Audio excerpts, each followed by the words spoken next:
History of Ross island. Ross द्वीप भारत के अंडमान और निकोबार द्वीप समूह में स्थित एक छोटा सा द्वीप है।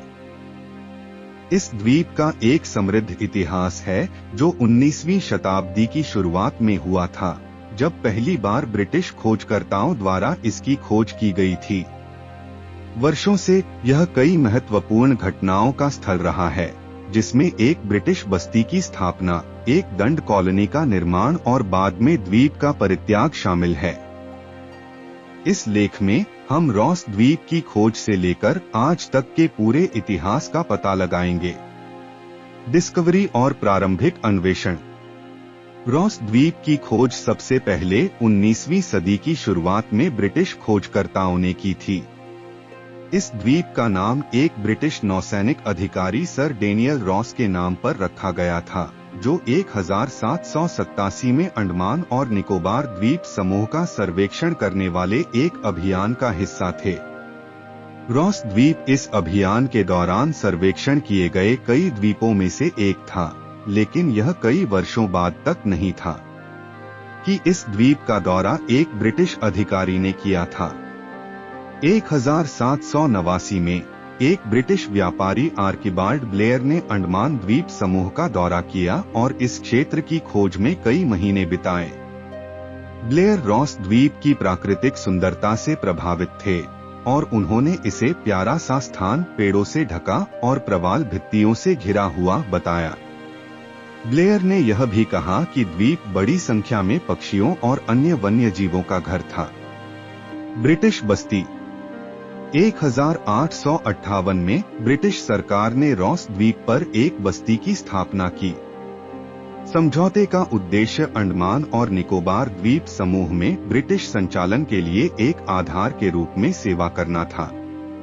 इन वर्षों में अंग्रेजों ने द्वीप पर एक चर्च, एक अस्पताल, एक जेल और एक बाजार सहित कई महत्वपूर्ण संरचनाओं का निर्माण किया।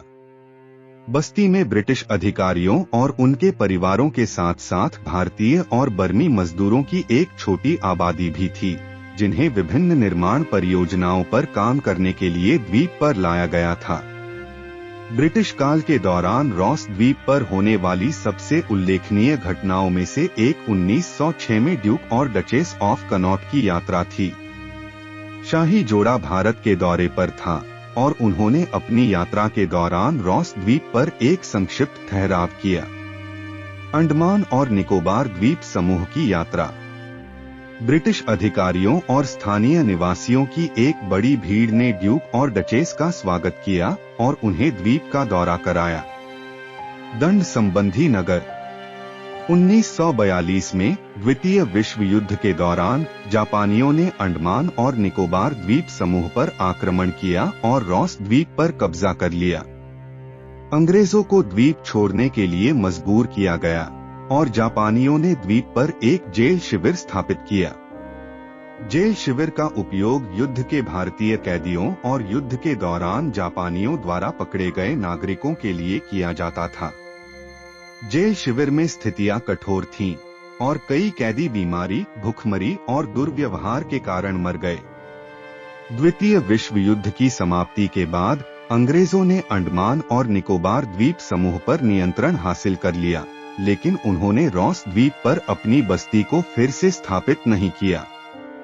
इसके बजाय उन्होंने द्वीप को एक दंड कॉलोनी में बदल दिया। रॉस द्वीप पर जेल का उपयोग उन भारतीय राष्ट्रवादियों को रखने के लिए किया जाता था, जिन्हें ब्रिटिश द्वारा भारतीय स्वतंत्रता आंदोलन में शामिल होने के कारण गिरफ्तार किया गया था। इनमें से कई कैदियों को एकांत कारावास में रखा गया था और उनके साथ कठोर व्यवहार किया गया था। परित्याग और बहाली। 1947 में भारत ने ब्रिटिश शासन से स्वतंत्रता प्राप्त की और अंडमान और निकोबार द्वीप समूह नए स्वतंत्र देश का हिस्सा बन गए। भारत सरकार ने रॉस द्वीप पर जेल को बंद करने का फैसला किया और द्वीप को छोड़ दिया गया। वर्षों से द्वीप पर इमारतें अस्त-व्यस्त हो गईं और वनस्पतियों ने इसे खत्म कर दिया। 1970 के दशक में भारत सरकार ने रॉस द्वीप को पुनर्स्थापित करने और इसे पर्यटकों के आकर्षण में बदलने का निर्णय लिया। द्वीप पर इमारतों को बहाल किया गया था और द्वीप के इतिहास को प्रदर्शित करने के लिए एक संग्रहालय स्थापित किया गया था। आज रॉस द्वीप एक लोकप्रिय गंतव्य है।